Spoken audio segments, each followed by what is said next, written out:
Hello everyone, and welcome to Season 4, Episode 50 of Pro Wrestling's Top 50. I'm your host, Travis McNeil, and today we continue our countdown of the top 50 matches in Lucha Underground history with match number 1 on our list. So this is it, the absolute greatest match in Lucha Underground history. And it is the Hell of War match between Killshot and Dante Fox from the September 27th, 2017 edition of Lucha Underground, which was Ultima Lucha Tres Part 1. I talked about it in the Cero Miedo match video with Vampiro and Pentagon Jr., where Lucha Underground did something that, in my opinion, was very brave. It presented deathmatch wrestling in its truest form on national television, and did it with the respect of showing that, you know, wrestling has so many different styles and they might not all be for you, but, you know, that doesn't mean that they're bad, and that doesn't mean that they're inferior to any other style of wrestling. So they started that with Cero Miedo, and then this match put it completely over the top. I talked about this as well in yesterday's video with the Grave Consequences match, where Phoenix Mil Muertes took a match type in the casket match that, you know, it was something that's never really produced good results, and they made it a classic. They put their own twist on it, and they completely reinvented it.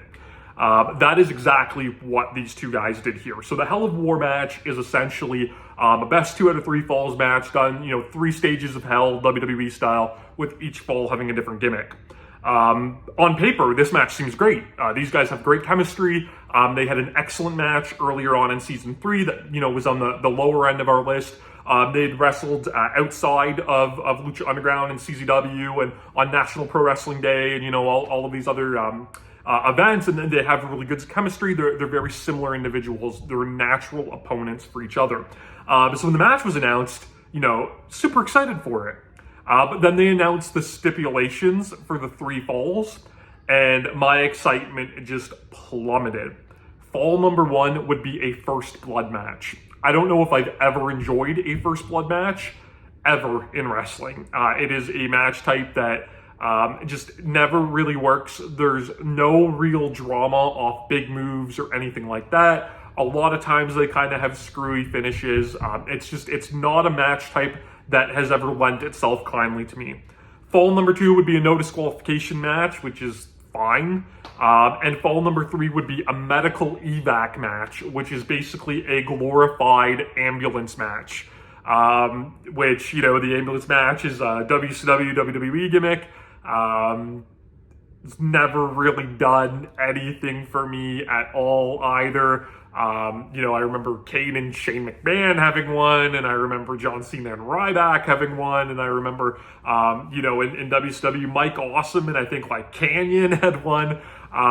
It's never really been a good gimmick. It's very much like a casket match, right? You win by shoving somebody in an ambulance. So, you know, going into Ultima Lucha Tres, I was so disappointed. I was mad that these guys, you know, weren't being put in a position to succeed and, you know, have this great blow-off match that they should. I ate all of my words the night that this match aired.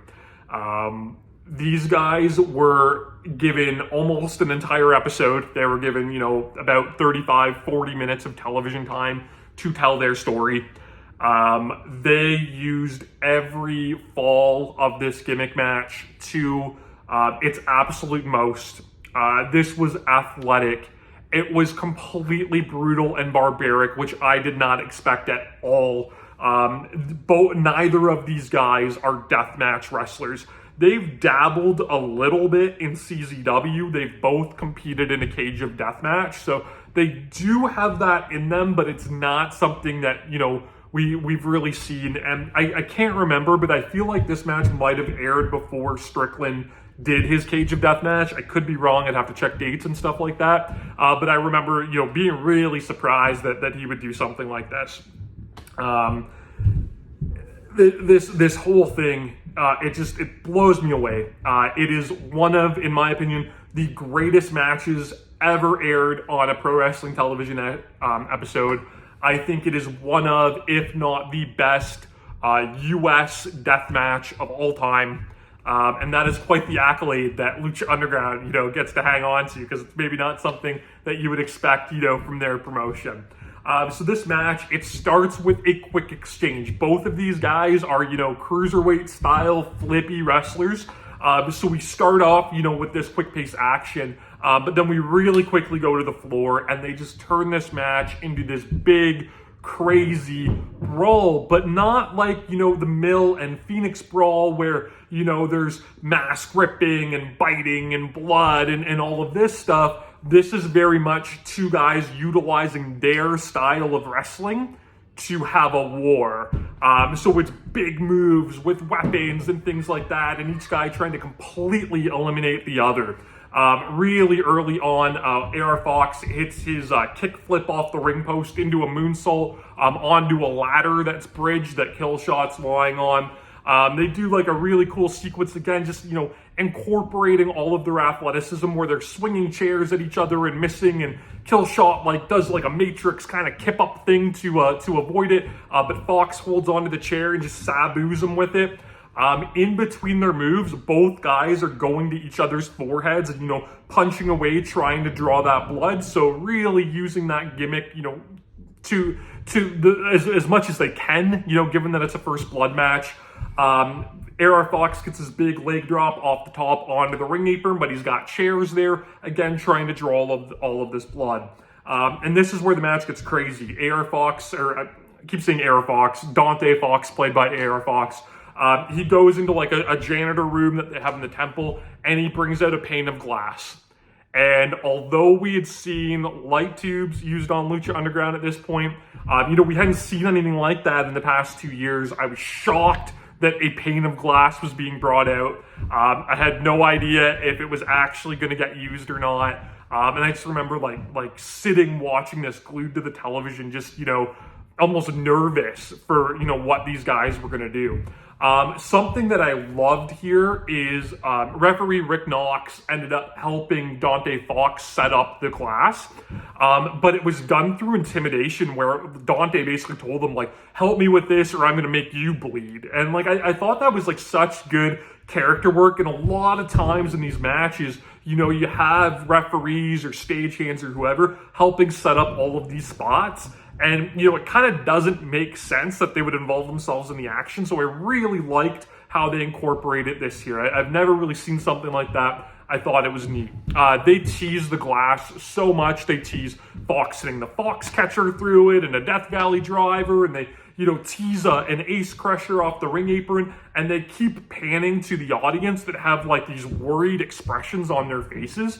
And it's so good because, again, just like I was watching at home going, oh my God, what are they going to do here? All of the crowd in the Aztec temple are thinking the same thing. And it really comes across so good on television.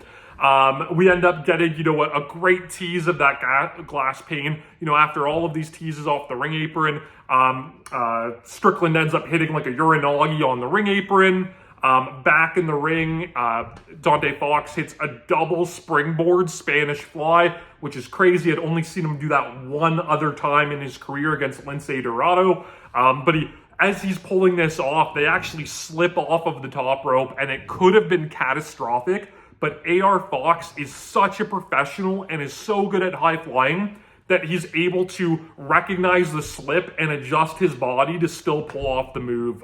It is absolutely incredible that neither guy landed on their head and was seriously injured, but that they were able to pull off that spot. AR Fox, he is someone that will never get the respect that he truly deserves because he's never been signed to a major company, and that is a damn shame because he is so good.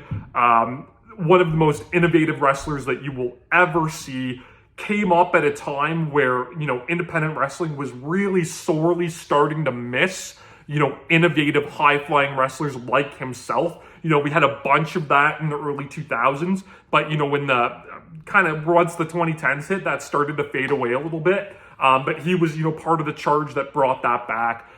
He is now responsible for training so many great wrestlers coming out of his school. Notably Alan Angels, who's number 5 in the Dark Order on AEW, is a product of AR Fox. So he is now giving back to the next generation of pro wrestling. I love AR Fox. I still have hope that, one day a promotion is really going to strap a rocket to him and let him, show the world on a bigger level what he's capable of. I hope AEW, even if it's for Dark or something like that, I really hope that someday he gets that opportunity because he deserves it so much. Anywho, we end up getting the glass in the ring. And both of these guys tease, going off the top rope through it. And eventually, Killshot gets back body dropped off the top rope through the glass, which was the coolest way ever to finish a First Blood match because we are so used to somebody having to bleed from the forehead for a First Blood match to end. But his back is completely cut open, very much, I'll say like wife beater style, if you know CZW, or Jun Kasai style. And that, obviously we have the blood being drawn, and that's enough to end the first fall. The crowd just cannot believe what they are seeing at this point. The second fall is the no disqualification match. This is the shortest fall out of the 3, but it's still full of crazy, crazy stuff. AR Fox hits the low main pain, which is almost like a split-legged Spanish fly, really cool move, through an open chair. Keep in mind, Killshot's back is completely ripped open and bloody at this point, so him taking all of these moves on open chairs and stuff like that on that back is just gnarly. That's only good for 2. He gets a big 450 splash with a ladder that's bridged on the bottom rope. That's only good for 2. Killshot somehow manages to rally back when it feels like he's about to lose 2 straight. He hits a DDT out of the corner and he goes outside and he brings in a barbed wire board. And at this point, the crowd is losing it. Like, maybe the hottest I've ever seen the Lucha Underground Temple, and it's all for this man bringing in a barbed wire board. With the pane of glass, they were kind of nervous, and at this point, this crowd has become so bloodthirsty and so into what they're watching, they want to see that barbed wire board used. They want to see what these two are capable. Killshot hits a bunch of kicks, gets the swerve stomp, and Dante Fox defiantly kicks out at 1, which was awesome. And ends up getting powerbombed through the barbed wire board in the corner, getting completely just tangled up with all the barbs in his back. It was disgusting.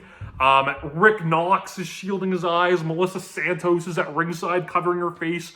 They're cutting to members of the crowd that just are shielding their eyes, and some are, can't believe what they're watching, and people are screaming and cheering. And it's just, it's everything that I love about deathmatch wrestling on display, on television. Those reactions are so genuine, and that's exactly what you go for with this style of wrestling. They end up getting Fox out of the barbed wire, and the JML driver, the Storm Cradle driver, on all the broken glass. Crazy, crazy spot is enough for 3 to end the second fall and tie us up 1-1. At this point, both guys' backs are completely disgustingly ripped open and bloody. We get like a kneeling standoff in the broken glass where they're just punching each other. And then we get like a suicide suplex, like a suplex over the top rope to the floor with both guys spilling out there. And we're officially in the ambulance match, or the medical evac portion of this match. They work it very much like a stretcher match, which again, stretcher matches, historically not great. Best example, probably Rob Van Dam and Sabu from The Doctor Is In, because they use the stretcher very much as a weapon, and that's what these guys do here. Strickland hits like a sliding kick down the entire length of the stretcher, sliding off of it, which was super, super cool. Not the biggest spot of the match, but because we'll get to why it wasn't the biggest spot of the match. But at this point, one of the craziest spots I've ever seen, they put the stretcher on the floor, and they go up to the top rope, and they hit this move in their regular one-on-one match we talked about earlier in the countdown, and it was kind of like a signature bump that AR Fox was taking all over the place, where he would get hit with a Death Valley driver off, the middle rope, but facing the outside, and he would take it onto the apron. Well, they do it one step further, and instead of landing on the apron, they land on this stretcher on the floor. And it's absolutely brutal. Fox bounces right off the stretcher. And then in one of the sickest visuals you will ever see in wrestling, that, you know, the commentators draw attention to and the camera gets a shot of, there's actually a piece of Dante Fox's flesh stuck to the stretcher after the bump. It's disgusting. He's still got scars on his back from it, but it was really sold, you know, what these two guys were going through. So after we get that big spot, it's still not enough to keep Fox down, and he manages, you know, to kick Strickland off while he's trying to put him on the stretcher. So Swerve ends up climbing up to a little balcony and hits the Swerve stomp, the double stomp, off the ledge onto Fox, who's on the stretcher. Another crazy bump. Still not enough. Fox somehow rallies back in and hits a tope con hilo, and they end up going up to the bandstand. So the bandstand had been used in the 2 All Night Long matches that Johnny Mundo had, you know, but we got to see it here as well.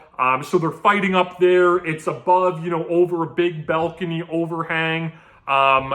They're brawling, and Dante Fox takes the microphone cord and starts choking Strickland with it, doing a really good job of him basically choking the life out of him.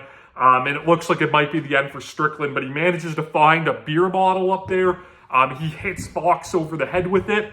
And then in the biggest spot in Lucha Underground history, one of the craziest bumps I've ever seen, Dante Fox takes a flip bump off the bandstand, falling through multiple panes of glass that were set up underneath that platform, kind of propped up by wood. A very much, you know, big time CZW Cage of Death style setup. He takes this crazy flip bump through it all the way to the floor. There's glass everywhere. The crowd at this point is completely silent. They're just completely shocked with what they'd seen. And it allows Killshot to very emphatically climb down, drag Fox's body out of the broken glass, load him up into the back of the army vehicle, and send him off for the medical evac to officially end their feud with one of the greatest professional wrestling matches ever shown on TV. If you can deal with the violent deathmatch style of wrestling, this is the match for you. If you are not a fan of that style of wrestling, but you have an open mind, check this out, because it is a really good gateway, because, you know, they don't overdo it on the glass and the big stuff, but they have, you know, the 2 glass spots and the 1 barbed wire spot, which are all disgusting and violent, but they mean so much in the grand scheme of this match. This match is an all-time classic. I feel that it doesn't get the recognition that it deserves, because it was at that point in Lucha Underground where fans were starting to drop out a little bit. It was at the end of season 3, and that's a damn shame. Both of these guys that are not known for this style of wrestling went out there, put on one of the best death matches ever, a loving tribute to the style that was displayed so fondly by Lucha Underground on television that I, as a fan, I will always, you know, have respect for them for showing that style that I love and honoring it in the way that it deserves to be honored. This match is an all-time classic, one of my favorite matches of all time. I wasn't sure if it was going to hit number 1 on this list. I was kind of thinking Grave Consequences might, and this would come in, you know, top 5 for sure, but I was expecting number 2. But in watching all of this, you know, to determine this list, the choice was clear. This is the best match in Lucha Underground history, one of the best matches ever, and if you've never seen it, you owe it to yourself. AR Fox, Isaiah Swerve Scott, Shane Strickland, you know, whatever you know, you're best known as, my hat goes off to you, and I thank you both so much for what you performed on this night in 2017. I've enjoyed going through this countdown so much. It was an awesome blast from the past for me. Even though it wasn't that long ago, I feel nostalgic about Lucha Underground because it's something that was taken away from us far too early, in my opinion. You can, depending on where you live, you might be able to find Lucha Underground episodes on Tubi. If not, though, you can find them online with quick Google searches. You can subscribe to my channel here on YouTube so that you never miss a video. Season 5 will be coming before the end of the year, so we're not done. Of course, we'll kick off 2022 with the best matches of 2021, but I've got one more in store for you, and if you want to see what's next, make sure you stay tuned and follow on the socials. You can find me on Twitter and Instagram at Wrestling50, and please join me again next time as we continue our countdown of pro wrestling's top 50.